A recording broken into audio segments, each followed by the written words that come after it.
여러분들 예수천당, 불신지옥 이거 잘 아시죠? 한번 제가 앞에 거를 해버릴 테니까 여러분들이 뒤에 거를 한번 해보십시오. 예수천당, 그거 여러분들 옛날에 많이 들어보셨을 거예요. 근데 이 표현을 처음에 들으면 좀 이렇게 공격적이다, 이제 그렇게 느끼시는 분들도 있었고, 좀 표현이 너무 좀 유치한 게 아닌가 그렇게 생각하시는 분들도 있었는데, 사실 어떻게 보면 이 짧은 표현 예수천당, 불신지옥, 이것은 복음을 완전히 함축적으로 압축해 놓은 구절입니다. 근데 심지어 예수천당, 불신지옥 이 말을 듣고 회개하고 눈물 흘리고 구원받고 교회에 온 사람들이 엄청나게 많이 있었습니다. 그 짧은 표현 굉장히 투박하고 너무 이렇게 적극적인 내용이기 때문에 부담스러울 수 있습니다. 근데 그 말씀을 듣고 그 표현을 듣고 믿는 사람들이 생겨났습니다. 근데 오늘 본문의 말씀이 바로 이게 뭐냐면 딱 이 표현입니다. 예수천당, 불신지옥. 그것이 오늘 본문의 내용인데, 오늘 말씀 듣는 중에 여러분들이 예수님에 대한 그 믿음이 뜨겁게 생겨나기를 바랍니다. 그리고 여러분들 속에 구원의 확신이 다시 한번 자리 잡게 되기를 바랍니다. 또 천국의 소망이 가득한 여러분들이 되기를 간절히 소망합니다. 자, 오늘 말씀 속에서 예수님께서 먼저 굉장히 무서운 말씀을 유대인들에게 주십니다. 예수님이 어떤 무서운 말씀을 주셨을까요? 자, 21절을 한번 볼까요? 21절 함께 읽습니다. 시작. 다시 이르시되 내가 가리니 너희가 나를 찾다가 너희 죄 가운데서 죽겠고. 거기까지. 너희가 나를 찾다가 어디서 죽는다고요? 너희 죄 가운데서 죽는다. 얼마나 이게 무서운 말씀입니까? 그런데 이것을 21절뿐만 아니라 24절에서 거듭 말씀하고 계십니다. 자, 24절 읽겠습니다. 시작. 그러므로 내가 너희에게 말하기를 너희가 너희 죄 가운데서 죽으리라 하였노라. 너희가 만일 내가 그인 줄 믿지 아니하면 너희 죄 가운데서 죽으리라. 이게 진짜 무서운 말씀인 이유가 뭐냐면, 이 말씀을 듣는 유대인들은요, 그러니까 유대인으로 표현되는 바리새인들, 서기관들, 율법학자들, 이 사람들은 정말 최선을 다해서 구약 성경을 연구했던 사람들이고, 자신들은 목숨을 걸고 지금 하나님을 사랑하는 존재라고 자부심을 갖고 있었던 사람들이 유대인들이에요. 근데 하나님을 목숨 걸고 사랑합니다. 우리가 율법을 다 지키고 있습니다. 그러니까 우리는 구원받을 자격이 있습니다 라고 생각하는 사람들에게 갑자기 예수님이 사망 선고를 내리시는 거예요. 너희들은 너희들의 죄 가운데서 죽을 것이다. 한 번 말씀하신 것이 아니라 거듭 무려 3번이나 너희는 너희들의 죄 가운데서 죽을 것이다. 그러니까 이 율법을 준수하고 어떻게 해서든 착하게 살려고 하는 이 유대인들 입장에서 얼마나 이게 듣기 싫고 충격적이고 무서운 내용이겠습니까? 그런데 사람이 죄 가운데서 죽는다. 사고로 죽는 것이 아니고, 나이 들어서 죽는 것이 아니고, 병 들어서 죽는 것이 아니고, 사람은 죄 가운데 죽는다. 주님이 그렇게 지금 오늘 본문에서 무서운 이야기를 하고 계십니다. 왜 사람이 죄 가운데서 죽냐면, 아담과 하와가 에덴 동산에서 선악과를 먹으면서 이제 하나님의 말씀을 거역하고 하나님으로부터 이제 떠나게 되는 그런 인생이 되었습니다. 하나님과 단절된 인생이 되었죠. 그 아담과 하와 아래에서 태어난 사람들은 모두 죄 아래에서 태어나기 때문에 유전적으로 그 속에 죄성을 갖고 태어나게 되어 있습니다. 여러분들 아이들에게 장난감 뺏기면 물어 뜯어라. 동생이 네 거 가져가면 얼굴 핥혀라. 혹시 그거 가르치신 분 계세요? 야, 너 위기를 모면하기 위해서 거짓말해라. 남을 속여서라도 너 이익을 얻어라. 애들한테 거짓말과 사기 치는 거에 대해서 알려주신 분 있나요? 아무도 없습니다. 그런데 인간이 왜 그렇게 죄를 지을까요? 나쁜 생각 품어라, 못된 말 해라, 욕해라. 아무도 배운 적 없습니다. 집에서 가르친 적도 없습니다. 그런데 사람이 왜 그럴까요? 그 속에 죄성을 가지고 태어나기 때문에 우리의 본성은 죄에 극렬하게, 죄가 즐겁고 재미있는 결과를 준다면 그 쾌락에 마음껏 그냥 우리는 우리의 본성을 거기에 막 갖다 줘 버립니다. 그렇기 때문에 우리가 나이 들어서 사고로 늙어서 죽는 것이 아니라 우리가 죄 가운데서 죽는다. 너희가 너희의 그 죄 가운데서 죽는다라고 예수님이 말씀하고 계십니다. 아니, 최선을 다해서 종교적인 행위를 하고 있는데요, 선행을 하고 있는데요, 우리의 선으로 구원에 이를 수 있고 우리의 종교적인 열심으로 구원에 이를 수 있는 거 아닙니까? 라고 유대인들은 생각했는데 예수님은 No, 아니다. 종교적인 열심이나 너희들이 스스로를 자부심 있게 생각하는 그것으로 너희들의 구원을 증명할 수 있는 것은 아니다. 너희들은 여전히 죄 가운데 있는 것이다. 예수님이 그렇게 말씀하고 계시죠. 그럼 예수님이 말씀하시는 죄 가운데 있다, 이것을 다른 말로 로마서 1장에서 뭐라고 표현하고 있는지 한번 보실까요? 자, 화면으로 로마서 1장 28절, 29절, 28절을 제가 29절을 여러분들 읽겠습니다. 또한 그들이 마음에 하나님 두기를 싫어하며 하나님께서 그들을 그 상실한 마음대로 내버려 두사 합당하지 못한 일을 하게 하셨으니 곧 모든 불의, 추악, 탐욕, 악의가 가득한 자요, 시기, 살인, 분쟁, 사기, 악독이 가득한 자요, 수근수근 하는 자요. 이 화면을 여러분들 천천히 한번 살펴보십시오. 그러니까 우리가 죄 가운데 있다는 것은 뭐냐면 28절의 말씀, 그 마음에 하나님 두기를 싫어하는 그 사람. 그러면 하나님께서는 어떻게 하시느냐? 그 사람을 그 상실한 마음대로 내버려 두사, 나 하나님 믿기 싫어요, 나 교회 가기 싫어요, 나 천국 가기 싫어요, 예수 전당 불신 지옥 나 그런 거 안 믿어요, 나는 얼마든지 착하게 살기 때문에 나는 죄인 아니에요. 그렇게 말하는 사람은 하나님께서 그냥 내버려 두신다는 거예요. 그리고 하나님께서 그렇게 내버려 두시면 그 사람은 죄 가운데 있다는 것이 무엇으로 증명되느냐? 29절에서 말하고 있죠. 하나님을 마음에 두기 싫어하는 사람은 죄 가운데 있는데 그 사람이 가지고 있는 죄가 무엇이냐? 불의, 추악, 탐욕, 악의. 이거 우리가 다 갖고 있잖아요. 이게 노출이 안 돼서 그렇지, 표출이 안 돼서 그렇지 우리 속에 다 있습니다. 그리고 또 뭐가 있습니까? 시기, 살인, 분쟁, 사기, 악독. 우리는 남이 가진 거 샘냅니다. 시기하고 질투합니다. 살인, 정말 죽이고 싶은 그런 마음이 들 때가, 그런 충동이 들 때가 얼마나 많습니까? 분쟁, 우리는 수없이 편을 가르고 우리는 싸웁니다. 사기, 남을 속이죠. 내 이익을 위해서 얼마든지 뻔뻔하게 우리는 거짓말합니다. 그리고 악도, 악하고 독한 마음을 품고 못된 마음 가지고 살아가는 거예요. 그것이 바로 하나님을 마음에 두기 싫어하는 사람이 어떤 상태에 놓여 있느냐, 그것을 예수님은 너희들은 죄 가운데서 너희의 죄로 말미암아 죽게 될 것이다, 이것이 얼마나 무서운 말씀입니까? 하나님께서 그 죄 가운데 그 사람들을 그냥 그대로 내버려 두잖아요. 이것만큼 공포스럽고 무서운 게 없습니다. 우리 부모님들, 예를 들면 그런 겁니다. 부모님들이 자녀들을 이겨먹을 수가 없습니다. 우리 자녀들을 이길 수가 없죠. 만약 그 동네에서 좀 불량스럽고 안 좋은 남자애가 있는데 내 딸아이가 걔랑 결혼한다고 그러면 어떻게 합니까? 말리지만 결국은 어쩔 수 없이 손 놓을 수밖에 없는 그런 상황이 생깁니다. 아무리 봐도 아닌 것 같은데, 그런데 계속 아들이 딸이 고집 부리면 어쩔 수가 없습니다.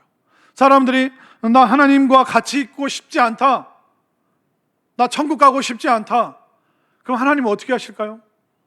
어쩔 수가 없는 거예요.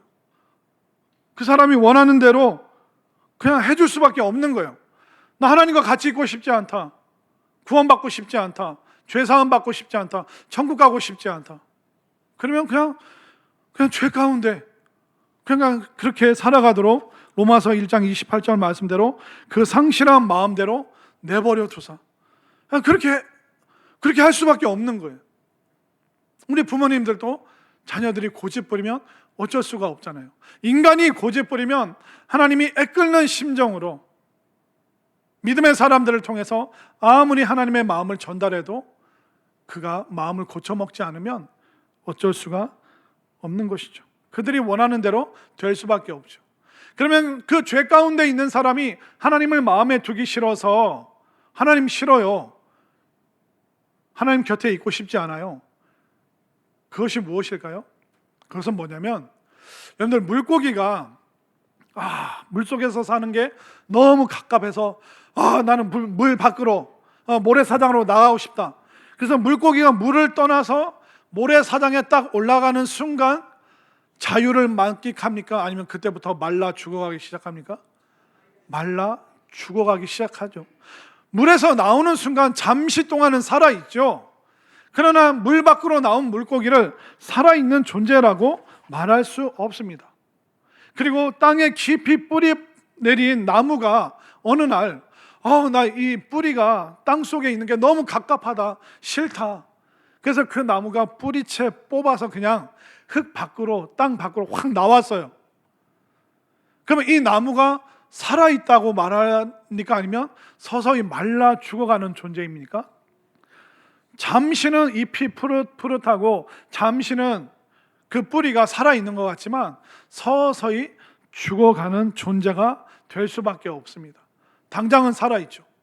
나 하나님 싫다, 교회는 너나 가라, 예수님 너나 믿어라, 예수 천당 불신지옥 그 말 너무 노골적이다, 싫다, 나 마음에 하나님 두기 싫다. 그러는 사람은 예배의 자리, 복음의 자리, 은혜의 자리를 떠나서 살죠. 그 잠시는 살아있죠. 당장은 살아가죠. 그러나 본질적으로 하나님으로부터 떠난 존재는 물을 떠난 물고기, 또 흙을 떠난 나무 뿌리와 똑같은 존재이기 때문에 너희들은, 그러니까 하나님과 상관없이 율법은 연구하는데 하나님을 안 믿으면서 율법을 연구하는 거예요. 열심히 종교적인 행위는 하는데 하나님 사랑하는 마음 없이 그렇게 하는 그 존재들에게 예수님은 뭐라고 말씀하십니까? 너희들은 너희들의 죄 가운데 죽게 될 것이다. 이게 얼마나 공포스럽고 무서운 말씀입니까? 이렇게 죄 가운데 있는 존재들에게 예수님께서 그 다음에 굉장히 무거운 말씀을 주십니다. 자, 어떤 무거운 말씀을 주실까요? 자, 28절 말씀 초반에 나오는데, 자, 28절 읽겠습니다. 시작. 이에 예수께서 이르시되 너희가 인자를 든 후에 내가 그인 줄 알고. 아멘. 거기까지. 너희가 인자를, 그러니까 예수님을 말하는 겁니다. 너희가 나를 십자가에 높이 든 후에 그때서야 너희들은 내가 누구인지 알 것이다. 예수님은 죄 가운데 있는 그들에게 너희들은 너희들의 죄로 인하여 죽을 것이다. 그러나 이제 십자가 사건을 보고, 내가 그 나무에 달린, 높이 달린 그 사건을 보고 너희들은 내가 메시아임을, 너희들은 내가 구세주임을 그때서야 알게 될 것이다. 이제 예수님께서 십자가라는 무거운 말씀을 이제 제자들과 유대인들에게 주기 시작하고 계시는 것입니다.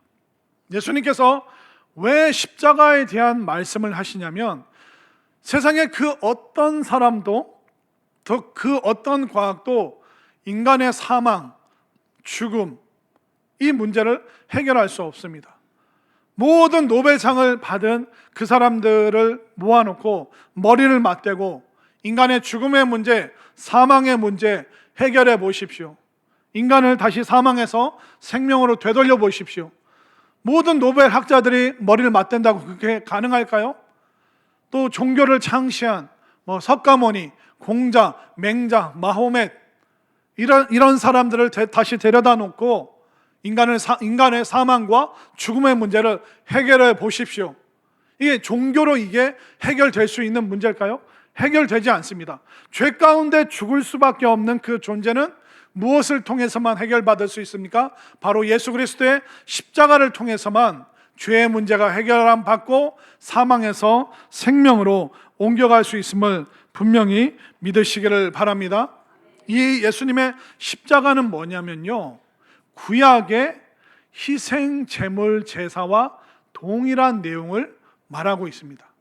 근데 구약 성경에서 하나님께서 인간을 구원하시는 방법으로 동물 희생 제사를 레위기에서 제정을 하셨고, 또 동물의 희생 제사를 통해서 인간이 구원받는 그 원리를 알려 주셨습니다. 자, 여기 한 사람이 있습니다. 자, 이 사람이 죄를 지었는데 이 사람의 죄의 값을 다른 사람에게 물리는 게 맞습니까? 아니면 죄 지은 그 사람이 죄값을 치르는 게 맞습니까? 죄 지은 사람이 자기의 죄값을 치르는 게 맞죠. 어떤 사람이 종신형을 받았는데 그걸 갑자기 뺑뺑이를 돌려가지고 성산교회 아무개 집사가 대신 종신형 살아라, 죄값을 치러라. 그럼 이거 받아들일 수 있는 사람이 있습니까? 없습니다. 사람이 죄를 지면요, 그 죄의 값은 본인이 치르는 게 맞아요. 이게 상식이고 이게 공평하고 공정한 겁니다. 그렇다면 죄인인 한 사람이 하나님께 가는 거예요. 하나님, 저 죄 졌어요. 저 죄인이에요. 그럼 하나님께서 어떻게 하실까요? 구약에서 하나님께서 칼을 빼 드십니다. 그리고 그 죄인의 심장을 찌르시고요, 죄인의 동맥을 끊어내십니다. 죄인의 그 미간을 다 쪼개버리시고요, 죄인의 가죽을 벗기고 죄인의 관절을 다 잘라버리십니다. 그리고 그것을 다 그대로 불태워버리십니다. 그러면 하나님이 말씀하시는 거예요. 오케이, 죄의 문제가 해결되었다. 죄 지은 사람이 자신의 죄값을 치른다는 것은 이렇게 끔찍하고 무서운 겁니다. 그래서 하나님께서 이 죄의 문제를 그 사람이 책임지는 것이 아니라 동물에게 전가시켜서, 동물이 대신, 나 대신 심장이 찔러 쪼개지고 동맥이 끊어지고 미간이 박살이 나고 가죽이 벗겨지고 각을 뜬다고 하죠. 다 조각조각 내서 다 태워버릴 때 하나님께서 너의 죄의 문제가 이제 희생 제물을 통해서 해결되었다. 하나님께서 구약의 제사 제도를 주신 이유는 뭐냐면, 야, 나는 너 못 죽여. 너 죄의 문제 빨리 동물에게 전가시켜. 그리고 그 동물이 대신 죽으면 너 죄의 문제 해결함 받은 걸로 해줄게. 하나님이 그렇게 동물 제사 제도를 주신 이유가 거기에 있습니다. 왜 하나님께서 희생 제물을 가져오라고 하시냐면, 하나님은 나는 네가 지은 그 죄에 대해서 너에게 묻고 싶지 않아.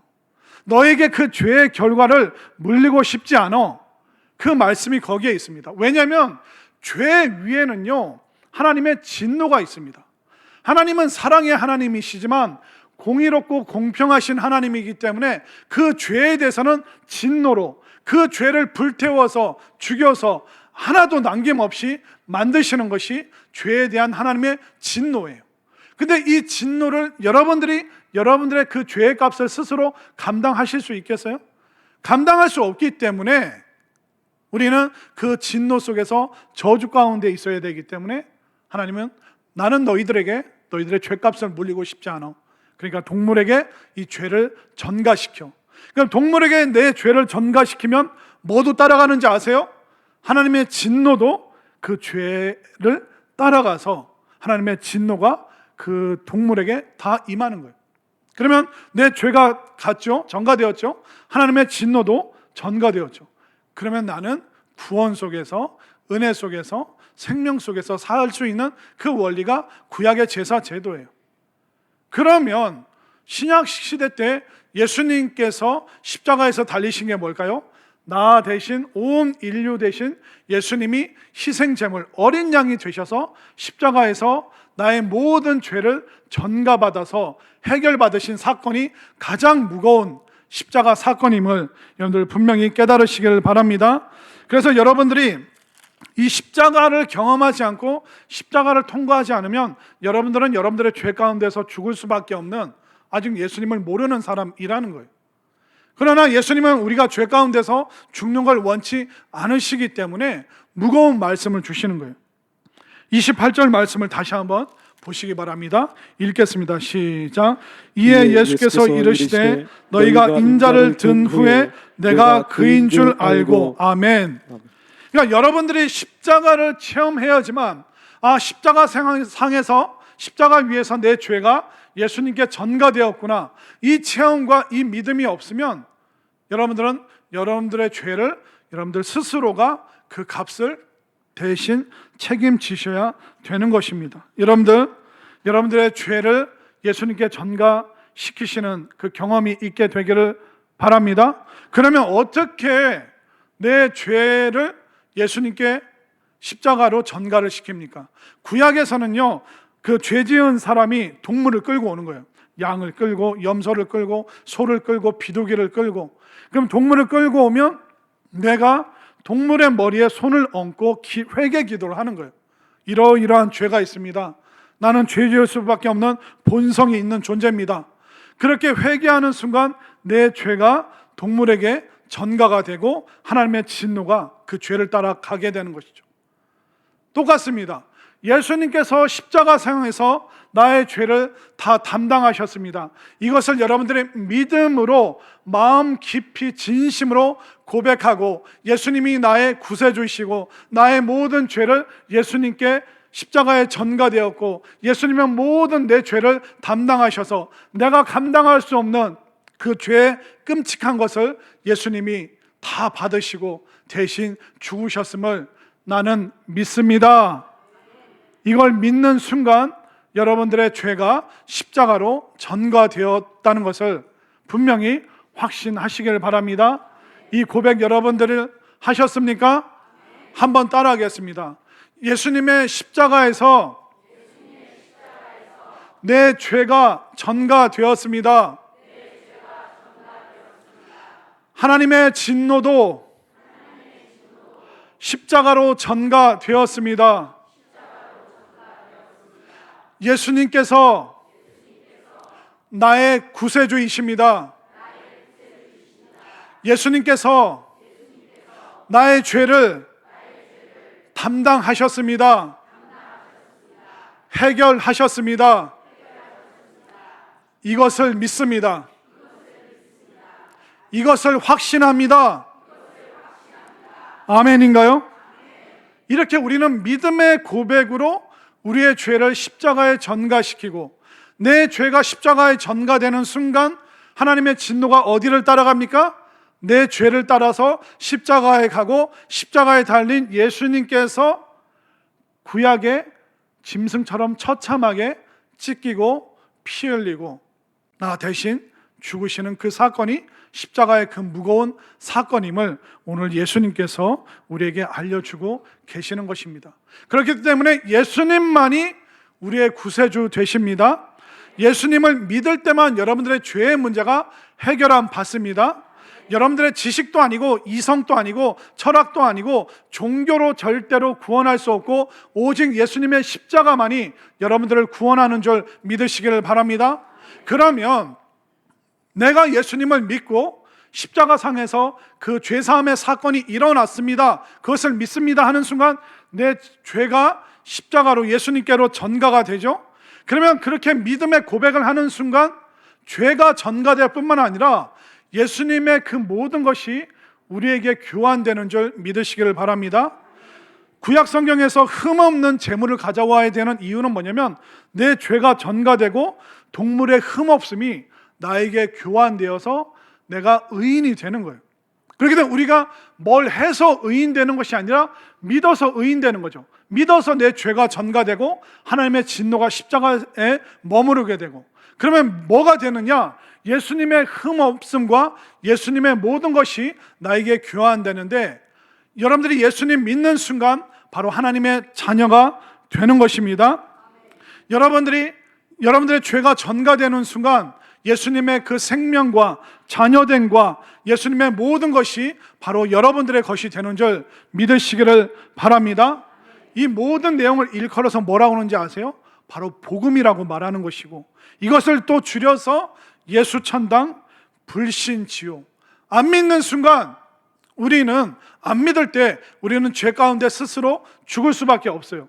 하나님의 모든 진노를 내가 감당하고 내가 책임져야 되는 거예요. 그러나 예수천당, 예수님을 믿는 순간 죄가 전가되고 예수님의 의로움과 자녀됨과 생명, 이 모든 것이 나에게 교환되는 이 복음을, 이 십자가의 무거운 이 말씀을 여러분들이 귀하게 받아 들이시기를 바랍니다. 왜 십자가 사건이 무거운 말씀이냐면, 귀하고 가치 있는 건 무겁더라고요. 몇 년 전에 어떤 집사님이 저에게 금괴 1kg짜리를 주셨어요. 모조품. 안심이 되시죠? 이게 보니까 이게 색깔이 금박을 입혔는데 뒤에 보니까 구멍이 이렇게 뻥 뚫려 있더라고요. 그래서 이렇게 구멍이 뻥 뚫려 있는 것은 모조품입니다 라고 이렇게 설명을 해주시더라고요. 근데 이게 부피는 작은데 이게 굉장히 무겁더라고요. 모조품이지만 똑같이 1kg짜리니까. 그래서 제가 여러분들을 위해서 진짜 금괴를 예배 끝나면 나가시면서 마음껏 가져가시게 저기 4층 로비에 쫙 진열했습니다 라고 하면 얼마나 좋겠어요. 너무 좋겠죠. 근데 한번 상상을 해보자고요. 밖에 나가는 순간 여러분들이 마음껏, 힘껏, 양껏 가져갈 수 있으면 금괴 하나만 가져가시겠습니까? 아니면 10개, 100개 가져가시겠습니까? 그렇죠. 내가 짊어질 수 있는 한 많이 가져가죠. 왜냐하면 그 금괴 손자도 주고 손녀도 주고 우리 아들도 딸도 며느리도 사위도 좀 주고 막 그런 마음이 우리들한테 있잖아요. 그러니까 제가 보니까 가치 있는 것은 무겁더라고요. 근데 무겁지만 이걸 가지고 가고 싶고 이걸 가지고 살고 싶더라고요. 와, 너무 귀한 가치가 있으니까. 그러면 이 세상에서 가장 가치 있는 그 무거운 것이 뭘까요? 바로 십자가인 줄 믿으시길 바랍니다. 십자가가 왜냐하면 모든 생명과 자녀됨과 천국의 모든 것을 갖고 있기 때문에 금보다 더 귀하고, 그 십자가는 금보다 더 내가 지고 가야 될, 무겁지만 내가 그것을 가지고 갈 때 가장 가치 있기 때문에 이 무거운 십자가의 말씀, 그러나 가장 가치 있기 때문에 그것을 여러분들이 가지고 가시고, 또 우리 자녀들과 자손들과 또 주변 사람들과 이 금보다 더 무겁고 가치 있는 이 십자가의 복음을 함께 나눌 수 있는 여러분들이 될 수 있기를 바랍니다. 자, 이렇게 무서운 말씀을 주셨다가 가장 가치 있는 무거운 말씀을 주신 주님께서 이제 무한한, 한도 끝도 없는 무한한 말씀을 우리에게 또 주고 계십니다. 자, 오늘 8장 29절 말씀을 볼까요? 자, 29절 읽겠습니다. 시작. 나를 보내신 이가 나와 함께 하시도다.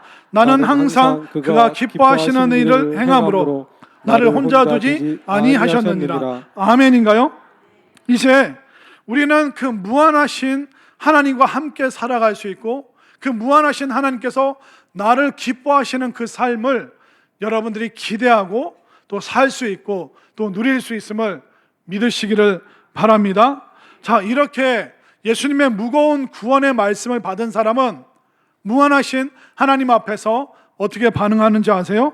이제 구원을 경험한 사람은 하나님의 말씀이 속박이 아니라 도리어 하나님의 말씀이 영광으로 체험되는 줄 깨달으시길 바랍니다. 그렇기 때문에 여러분들이 내가 구원 받았나 안 받았나 점검하는 것은 어려운 게 아니에요. 하나님의 말씀을 듣고 예배 드리는 것이 나에게 짐인가 아니면 나에게 복으로 느껴지는가, 내가 예배 자리에 갈 수 있다는 것, 내가 성도들과 함께 기도하고 또 화요일 목요일 날 전도하러 나가고, 이게 나에게 짐인가 아니면 이게 나에게 복인가, 이게 나에게 힘든 건가 감사한 건가. 여러분들이 여전히 힘들고 버겁게 느껴지시고 짐이라고 생각하면 조심스럽지만 여러분들의 구원에 대해서 다시 한번 생각을 하십시오. 그런데 여러분들이 예배 드리고 기도하고 전도하고 봉사하고 교회 나오고, 이게 짐이 아니라 이게 복이 되고 힘들고 고통스러운 일이 아니라 감사함으로 느껴지신다면 여러분들이 구원의 자리에 있음을 안심하시기를 바랍니다. 그리고 구원받은 사람은요, 하나님과 멀어지는 것을 굉장히 두려워합니다. 그러나 구원받지 못한 사람은 하나님과 멀어져도 아무 상관이 없어요. 뭐 예배 좀 안 드릴 수 있지, 뭐 기도 좀 안 해도 어때? 전도? 그건 뭐 외향적인 성품을 지닌 사람이 하는 거지. 그러니까 하나님과 멀어진 상태인데도 마음으로 아무렇지도 않다면 조심스럽지만 여러분들이 구원 받았나? 라고 한번 의심을 해보셔야 돼요. 그러나 구원받은 사람은 예배 안 드리면 어떨까요? 불안하고 두렵고 무서운 거예요. 기도하지 못하면 뭔가 꽉 막혀 있고 답답한 거예요. 전도의 자리에 못 오면 뭔가 부담스럽고 뭔가 이제 꽉짝지근하고 내가 해야 되는데, 가야 되는데, 이런 뭔가 신앙적인 하나님과 멀어지는 거에 대해서 두렵게 느껴지고 뭔가 불편하다면 여러분들이 구원의 자리에 있다는 그 안심할 수 있는 마음을 가지시기를 바랍니다. 그러니까 구원받지 못한 사람은 은혜 받는 거, 성령 받는 거 관심이 없어요. 구원받은 사람은 지금 무슨 부담이 있어요? 다시 한번 알려드립니다. 어웨이크 저거 가야 되는데. 근데 구원 못 받은 사람은 뭐 시간 되는 사람, 돈 있는 사람이나 가겠지. 나같이 나이 든 사람이 왜 가야 돼? 아니요. 5060, 7080 다 가셔야 돼요. 90, 100도 가시기 바랍니다. 죽으나 사나 그냥 가는 거예요. 다들 가니까 나도 은혜 받으러 가야지. 최근에 교회 새로 오신 분들, 이제 처음 믿으신 분들이 많아졌어요. 여러분들 구원이 뭔지 모르시는 분들은 무조건 가셔야 되는 거예요. 도대체 성령 체험, 성령 충만이라고 하는데 그게 뭔지 모르시는 분들도 분명히 반드시 가셔야 돼요. 여러분들이 결단하지 않잖아요? 결심하지 않잖아요? 그러면 지금의 한계를 돌파를 못하는 거예요. 그러나 결심하고 결단하고 내가 회비도 내고 회비도 더 내고 그래 내가 시간을 이렇게 회사 조정하고 사장님께 말씀드리고 직원들에게 얘기하고 나 여기 반드시 가야 된다. 그렇게 결단하는 순간 여러분들은 구원의 세계로 들어올 수 있음을 믿으시길 바랍니다. 그렇게 결심하시는 분은 돌파, 아니 우리가 국가대표도 아닌데 뭘 돌파를 해야 되나. 그런데 여러분들 결심하고 오시잖아요. 그 한계를 돌파할 뿐만 아니라 정말 은혜의 세계, 구원 받는 게 이런 거구나, 그걸 체험할 수 있기 때문에 여러분들에게 다시 한번 어웨이크 수련회 여러분들 혈서를 써서라도 작정하시고 한 번도 빠짐없이 가시고 3040에서 은혜 받은 3040도 저기 숨어 계시네요. 3040도 은혜 받은 분들도 더 놀라운 은혜의 자리로 초청하기에 여러분들이 이 자리로 오시기를 바랍니다. 그렇게 하면 내가 구원받았나 안 받았나 모르겠는 사람은, 성령 충만이 뭔지 모르는 사람들은 무조건 가야 되는 거예요. 그렇기 때문에 오늘 이 무한하신 말씀이 무엇을 이야기하고 있는가?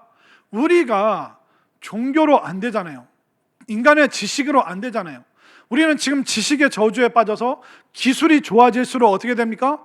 지구가 점점 뜨거워지고 있습니다. 저는 살다 추석에 이렇게 더운 거 처음 봤습니다.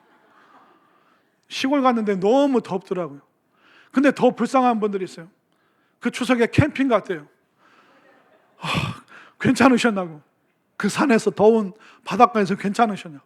목사님 겨우 살아서 돌아왔습니다. 근데 추석에 이렇게 더운 적이 있습니까? 이걸 바로 지식의 저주라고 하는 거예요. 기술이 개발되면서 막 우리는 여러 연료를 태우잖아요. 그러면서 지금 환경이 어떻게 되고 있는가? 그러니까 우리가 지식으로 구원받을 수가 없는 거예요. 우리의 이성과 철학으로, 인간의 과학으로 구원받을 수 없는 거예요. 그렇기 때문에 여러분들뿐만 아니라 안 믿는 사람들도요, 고민이 많은 거예요. 우리는 보통 안 믿는 사람들은 그냥 잘 먹고 잘 사는 거, 그냥 자식들 공부 잘하는 거, 그거밖에 관심이 없다고 생각하시잖아요. 그러나 오해입니다. 안 믿는 사람들도 근원적인 부분에 있어서는 영혼에 대해서, 삶과 죽음에 대해서 너무 고민이 많아요. 그 증거가 뭡니까? 안 믿는 사람들 어디 다닙니까? 전집 다니죠. 무당 찾아가죠. 높은 산에 가서 바위에다 넙죽넙죽 절하잖아요. 그게 뭔가 의지할 대상이 필요하다는 겁니다. 세상 사람들이 술 들어가면, 술이 잔뜩 취하면 나오는 이야기가 뭔지 아십니까? 산다는 게 뭐냐? 진짜 죽음 이후에 사후세계가 있느냐? 그리고 인생의 공허함에 대해서 술자리에서 막 나눕니다. 그러니까 그 사람들도 근원적인 고민이 있다는 거예요. 재산도 많고 인기도 많고 뭐 근심 걱정 없는 것 같지만 다 두렵다는 거예요. 알 수 없는 미래, 사람이 죽고 나서 어떻게 되는 거냐. 그렇기 때문에 여기에 뭐가 있냐면 우리가 전도해야 될 이유가 거기에 있는 거예요. 사람들은 맨정신으로 이 얘기를 못합니다. 그러니까 몰래 무당 찾아가고 술 취해서 맨정신이 아닐 때 사는 게 뭐냐, 죽음이란 뭐냐, 인간이 어떻게 되냐, 내 세계가 뭐냐. 그렇기 때문에 우리가 왜 뭐 해야 됩니까? 전도해야 되는 이유가 여기에 있는 거예요. 그러니까 전도하는 것 말고는 그분들의 마음에 지진을 일으키고 그들의 마음을 열 수 있는 방법이 없기 때문에, 그렇기 때문에 우리가 무한하신 하나님의 그 말씀, 우리가 하나님과 동행하고 하나님께서 나를 기뻐하시기 때문에 우리가 뭘 해야 됩니까?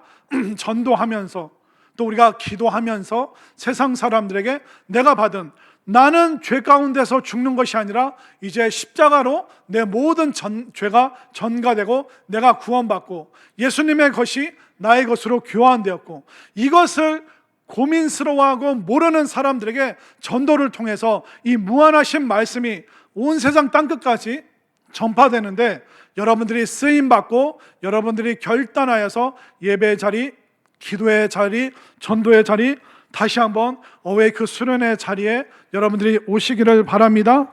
여러분들 신앙생활 어렵고 복잡한 게 아니에요.